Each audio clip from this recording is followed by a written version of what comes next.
The pursuit of equality has been the plight of the African American people since our early ancestry.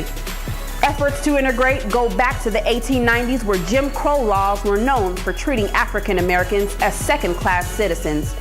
Many African Americans have heard this term before, not knowing the origin.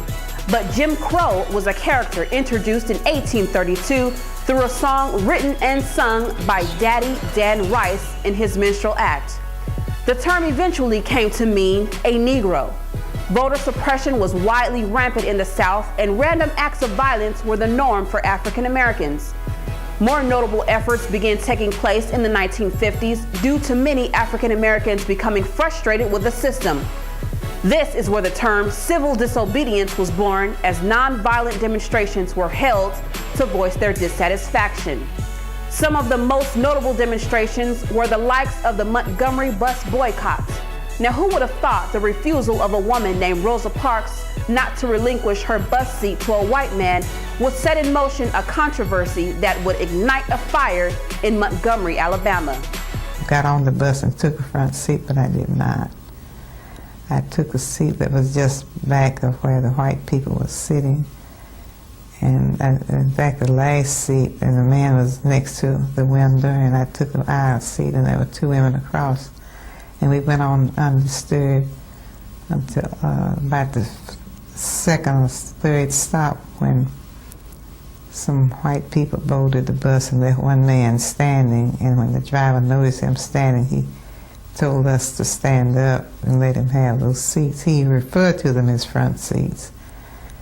And when the other three people, after some hesitancy,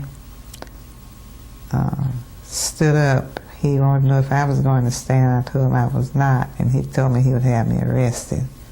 And I told him he may do that. Other acts to cure this injustice include the likes of sit-ins, freedom rides, and continued boycotts. Now, during this period, not all believed nonviolence was the answer, with Minister Malcolm X. Who taught you, please, who taught you to hate the texture of your hair? Who taught you to hate the color of your skin to such extent that you bleach to get like the white man?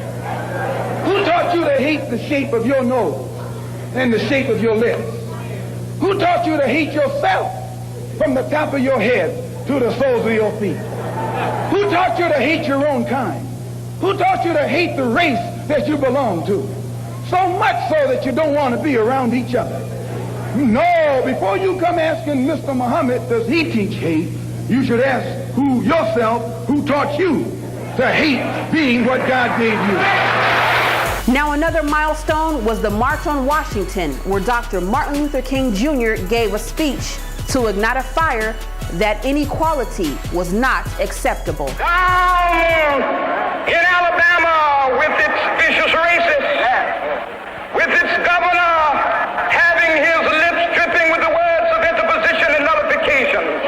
One day right there in Alabama, little black boys and black girls will be able to join hands with little white boys and white girls as sisters and brothers. I have a dream today.